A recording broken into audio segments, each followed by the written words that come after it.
আসসালামু আলাইকুম রহমতুল্লাহি বারাকাতুহু। প্রিয় দর্শক, আজকে আমরা আপনাদের মধ্যে থেকে অনেকের রিকোয়েস্টের কারণে আলাদা করে ইতিকাফ কী কারণে নষ্ট হয়ে যায় এই বিষয় নিয়ে এলাম। আমি আপনাদের সাথে আছি কারি কাউসার বিন জামান, আপনারা দেখছেন জানার মহল।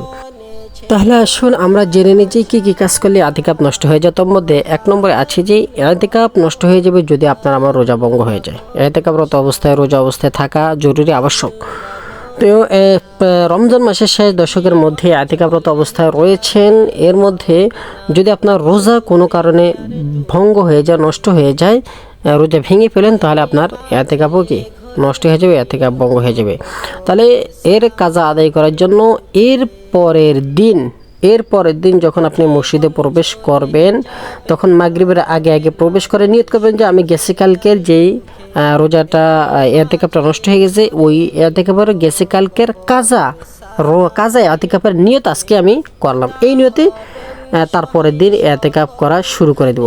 কারণ এটা এরপরে বাকি যে সমস্ত দিনগুলো সামনে থাকবে ওই দিনগুলো হবে নফল ইতিকাফ। যেহেতু সুন্নত ইতিকাফ রমজান মাসের 20 রমজান থেকে নিয়ে 30 রমজান অথবা 29 রমজান পর্যন্ত, শেষ পর্যন্ত ঈদের চাঁদ দেখা যাওয়া পর্যন্ত থাকা, এটা হচ্ছে সুন্নতে মুআক্কাদা আলাল কিফায়া। এখন মাঝখানে যেহেতু মনে করেন 3 দিন আপনি ইতিকাফরত অবস্থায় ছিলেন বা 4 দিন ইতিকাফরত অবস্থায় ছিলেন, এরপরে যে কোনো কারণে ইতিকাফ ভেঙে গেছে বা রোজা ভেঙে গেছে, যার কারণে ইতিকাফ নষ্ট হয়ে গেছে, তো 4-5 দিনের পরে বাকি যেই 7-8 দিনগুলো আছে বা 6 দিনগুলো আছে ওগুলো হবে নফল ইতিকাফ, ওগুলো আর সুন্নতের মধ্যে গণ্য হবে না। রমজান মাসের শেষ দশকের ইতিকাফে যে ফজিলত, ওই ফজিলত পাবো না, ওই ফজিলতের গণ্য করা হবে না। সুতরাং ওইটা নফল ইতিকাফের ভিতরে গণ্য করা হবে। বাকি দিনগুলা, এর আগের দিনগুলো, ওগুলা সুন্নতে ইতিকাফের ভিতরে ধরা যাবে। তো প্রথমে জানলাম যে আমরা ইতিকাফ নষ্ট হয়ে যাবে কী কারণে, রোজা নষ্ট হয়ে গেলে। 2 নম্বর, যদি ইতিকাফরত অবস্থায় আপনি ইচ্ছা করে বা ভুলে বা কেউ আপনাকে ধাক্কা দিয়ে মসজিদ থেকে বের করে দিয়েছে, যদি বিষয়টা এরকম হয়, তাহলে এই 3 শুরুতে আপনার ইতিকাফ কী হয়ে যাবে, নষ্ট হয়ে যাবে, ইতিকাফ ভঙ্গ হয়ে যাবে। এরপরে আপনি উজু করতে গিয়েছেন, গোসল করতে গিয়েছেন বা পায়খানা প্রস্রাব করতে গিয়েছেন। পায়খানা প্রস্রাব, উজু, গোসল, আচ্ছা গোসলের কথা পরে আসছে। পায়খানা প্রস্রাব এবং উজু এগুলা করা ছাড়া করতে যতটুকু সময় লাগে ওই সময় বাদ দিয়ে এর চেয়ে অতিরিক্ত সময়, যদি এর চেয়ে বেশি সময় বা কম সময় যদি আপনি মসজিদের বাইরে অনর্থক থাকেন, তাহলে এর দ্বারা ইতিকাফ নষ্ট হয়ে যাবে। বোঝানোর জন্য ক্লিয়ার করে বলছি যে আপনি উজু করতে যাচ্ছেন, এমন অবস্থায় আপনি বাহিরে গিয়ে উজু করার জন্য যে সমস্ত কাজগুলো করা প্রয়োজন হয় ওগুলা করেছেন বা ওগুলা না করে এছাড়া বাহ্যিক অন্য কোনো কাজ করছেন যেটা শরীয়তের মধ্যে নেই, তাহলে এরকম কাজ করার দ্বারা ইতিকাফ নষ্ট হয়ে যাবে। আপনি উজু করতে গিয়েছেন, উজু না করে টয়লেটে গিয়েছেন, টয়লেট না করে কারোর সাথে ফোনে কথা বলতেছেন, কারোর সাথে গল্প গুজব করতেছেন, কারোর সাথে অনর্থক কথা বলতেছেন বা এরকম কাজ করতেছেন যেটা শরীআই উযর নয়, শরীআই জরুরত নয়, তাহলে এরকম কাজ করার দ্বারা ইতিকাফ কী হয়ে যাবে, নষ্ট হয়ে যাবে। প্রিয় দর্শক, শরীআই উযর বলতে বোঝানো হচ্ছে যে এখানে উজু এবং পায়খানা প্রস্রাব, তারপরে এগুলোই খানাপিনা খাওয়া, এগুলো হচ্ছে শরীআই উযর। এগুলা ছাড়া মানুষ চলতে পারে না, এগুলা ছাড়া মানুষের বাঁচাটা অসম্ভব। তো এগুলা ব্যতীত অন্য কোনো কাজের জন্য বের হলেই ইতিকাফ কী হয়ে যাবে, ভঙ্গ হয়ে যাবে। দুনিয়াবি কাজের দ্বারা বের হলে ইতিকাফ ভঙ্গ হয়ে যাবে। আপনি হাঁটতেছেন, উজু করার জন্য হাঁটতেছেন আর কারোর সাথে কথা বলতেছেন, ফোনে কথা বলছেন, এর দ্বারা ইতিকাফ ভঙ্গ হবে না।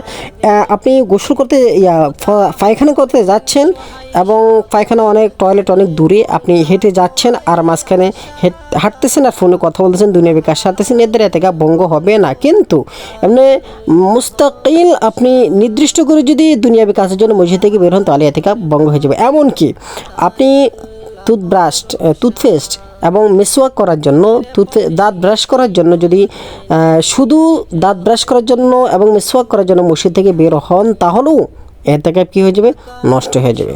প্রিয় দর্শক, আসুন এরপরে জেনে নিই যে গোসলে যে বিষয়টা রয়েছে, জমহুর উলামায়ে কেরামদের মত হচ্ছে ফরজ গোসল ব্যতীত ইতিকাফরত অবস্থায় ফরজ গোসল ব্যতীত সুন্নত গোসলের জন্য, যেরকম জুমার দিন গোসল করা সুন্নত, ঈদের দিন গোসল করা সুন্নত, এছাড়া অন্য দিন গোসল করা হচ্ছে মুবাহ, এটা করলে সমস্যা নেই, না করলে সমস্যা নেই।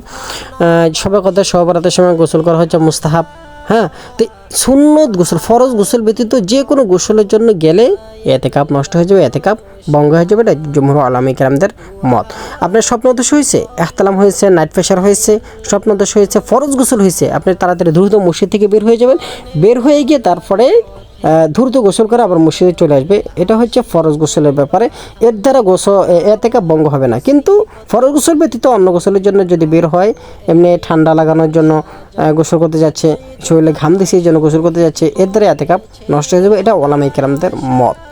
তো দর্শক, এর করে আসতেছে বাসা বাড়ি থেকে যদি খানা পিনার আনার ইন্তজাম হয়, এরকম যদি ব্যবস্থা হয়, বা দোকান থেকে খানা কিনে আনতে হয়, যদি ব্যবস্থাটি এরকম হয়, মসজিদ থেকে যদি কোনো ব্যবস্থা না থাকে, আর যদি মসজিদ থেকে ব্যবস্থা থাকে তাহলে মসজিদের মধ্যেই খাওয়া দাওয়া করবে। খাওয়া দাওয়া করাতে এতেকাপ ভঙ্গ হবে না।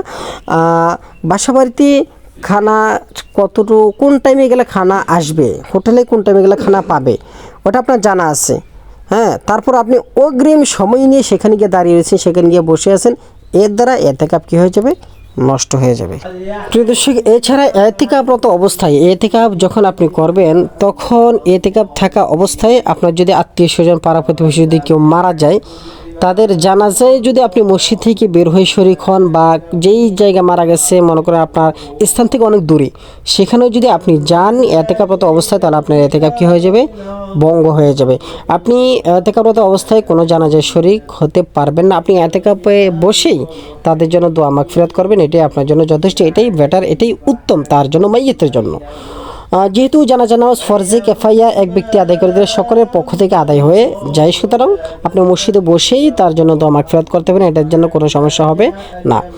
আরেকটি একদম বিশেষ গুরুত্বপূর্ণ মাসালা, সেটি হচ্ছে যে মনে করেন এরকম একজন লোক এতেকাপে বসছে, তার কিছুদিন পরে খুবই ইম্পর্টেন্ট একটা কাজ তাকে করতে হবে, ইম্পর্টেন্ট একটা কাজ তার রয়েছে, আছে, ওইখানে সে না গেলেই নয়, ওই কাজটা সে না করলেই নয়।